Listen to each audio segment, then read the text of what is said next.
And a recent study from New York Life found that more than 1/3 of United States adults have delayed or plan to delay their retirement. The top two reasons are a lack of savings and also inflation.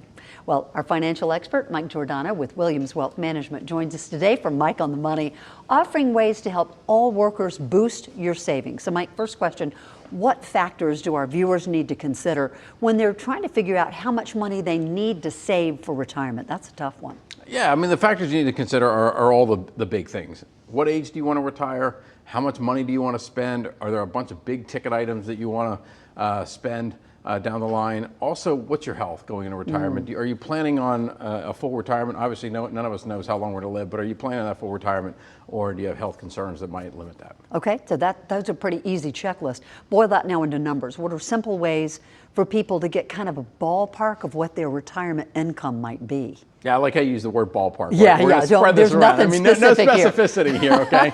Left field to right field, we're going to take care of it. Yeah, what you want to think about is how much money do you want to spend every year? Okay, so get that number in your head, $100,000, $150,000, $200,000. And then what you want to start doing is backing out any kind of income that you're going to pick up from Social Security or pensions or any kind of trust income, whatever. Take a look at, get real dialed in on how much do you need your portfolio to deliver. And then once you have that number, that annual number, then you want to multiply that by 25. So very simple, okay? 25. If you need $10,000 a year, multiply it by 25, and you might need $250,000 in savings in your portfolio. If you want $100,000 a year, you multiply that by 25, now you're at $2.5 million.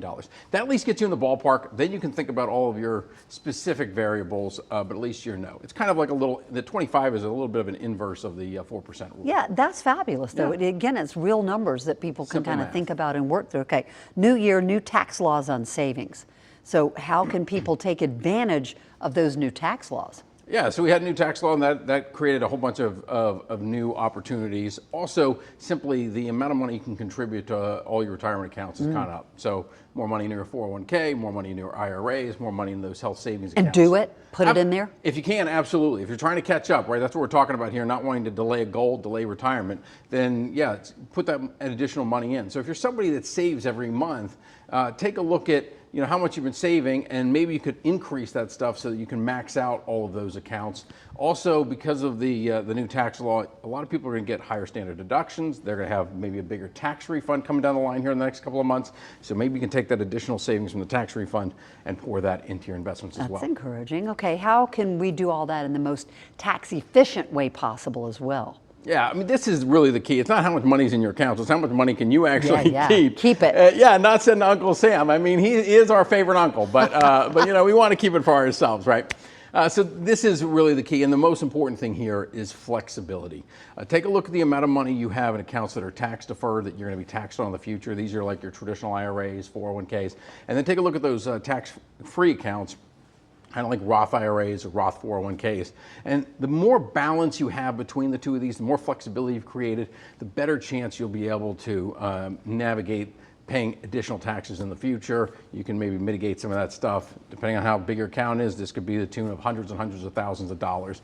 I mean, bottom line here, Jane, is that delaying your retirement, delaying any financial goal is like delaying your life. And our lives are short. And so it troubles me greatly when people have to delay their goals because this is delaying your life. And when I got in this business 12 years ago, this was the reason, to help people make sure they don't have to delay their goals. And so we hit people with a lot of stuff here. If they didn't get all the specifics, connect with me on LinkedIn or the social channels, and I'll get you some information. We'll put it on our website too at WYFF4. Yeah, because that was really good, instructive information, Mike. And first of the year is a good time to do all that too. Do we hit it out of the ballpark? Out of the ballpark. That one has no parameters for sure.